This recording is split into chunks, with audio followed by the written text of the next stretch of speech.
যাওয়ার পথে আমি কত লোককে দেখলাম খেলা।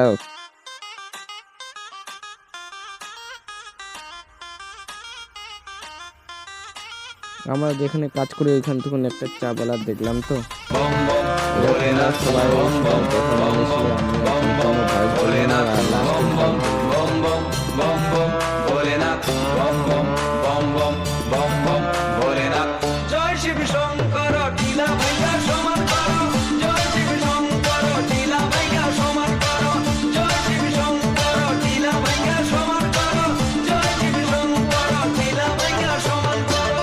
তালুর মধ্যে রেখে তর্জনীতে ঠোঁটটা রেখে, হাতের তালুর মধ্যে রেখে তর্জনীতে ঠোঁটটা রেখে, বম বম বম শিব যত খুশি টেনে যাব, বম বম বম। এখন মেলা ঘোরা শেষ, এখন আমরা বাড়ি যাব, বাড়ির পথে যাব।